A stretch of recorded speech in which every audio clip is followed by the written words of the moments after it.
Hello and welcome to this quickfire update on the government's coronavirus job retention scheme. My name's Tom Evans and I'm Head of Employment at DTM. So the government first announced the coronavirus job retention scheme on the 20th of February 2020, and there's been a series of updates from the government since then. And I wanted to produce a short video just to clarify what the position we're at currently. So, what is the scheme generally? Well, it's a government scheme that provides grants to businesses to pay a certain proportion of salaries for a minimum period of 3 months to get through this coronavirus crisis. The intention of the scheme is to minimise redundancies to keep the economy going and minimise unemployment figures. So, who can apply under the scheme?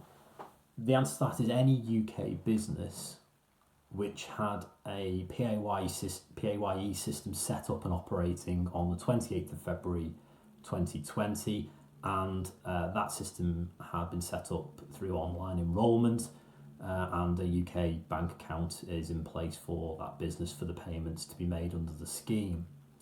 In terms of who can be put forward for furlough leave under the scheme and wages claimed back, the answer to that question is anybody who was on PAYE as of the 28th of February 2020. So that can cover employees, it can cover workers, it can cover apprentices, whoever, providing that condition is met. The other question I'm being asked is around individuals who either have childcare responsibilities, who are off sick, or who are shielding, and whether they can be furloughed. And as a result of the latest guidance, the answer to all three of those categories is that they can all be furloughed.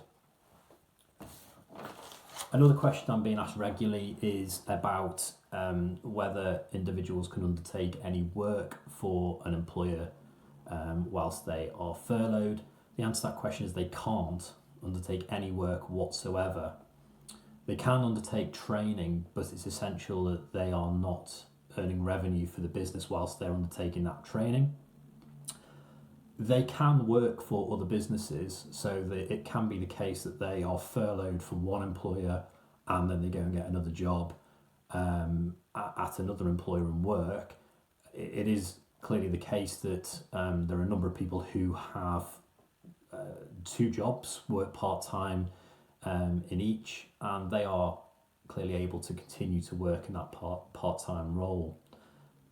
The other question I'm being asked is whether an employer can furlough someone on multiple occasions. So employers are wanting to fluctuate and move people on and off furlough leave.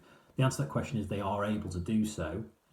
There is a minimum period of 3 weeks for which they need to be furloughed. So it can't be the case that employers rotate employees on and off furlough leave on a weekly or bi-weekly basis, but they are able to do so providing there's a minimum period of 3 weeks of furlough leave. The risk, of course, is that if these rules are breached, whether it be the length of time, whether it be undertaking work for the employer whilst furloughed, the risk is that HMRC, when providing and undertaking an audit eventually, whether it be in a few weeks, months or years, on claims that were made, are not happy with what's taken place and seek to reclaim that money back from the employer. So what can be claimed under the scheme? So for those with normal salary that doesn't change, it's 80% of gross salary as of 28th February 2020 that can be claimed back from the government, subject to a £2,500 cap. For those individuals who have fluctuating pay, the claim that can be made under the scheme is for the hire of the same month's earnings in the previous year. So if we're looking to claim back for an employee for April 2020, it would be April 2019's pay. So the higher of that, or the average earnings for the employee in the 2019-2020 tax year. So the other question I'm being asked commonly is what specifically can and can't be claimed back in terms of pay. Well, the previous guidance, which I have in front of me, said that all salary excluding fees, commissions, commission and bonuses could be claimed back. The later guidance has clarified that the things that can be claimed back include wages, past overtime, fees, and compulsory commission payments. Not entirely sure what compulsory commission payments means, but that's what the wording that's been used. Not included in terms of being able to claim back are bonus and commission payments, tips and benefits in kind. So I suppose that's things such as company cars and health insurance schemes, etc. So there's been some clarification and some changes as a result of this further guidance that's come out. So do employers need to top up that 20% to make it to 100%? The answer to that question is no, it's entirely voluntary. In my experience, most businesses are not doing that due to the economic climate, but as I say, it's entirely optional. Another key question is, how do employers actually furlough employees?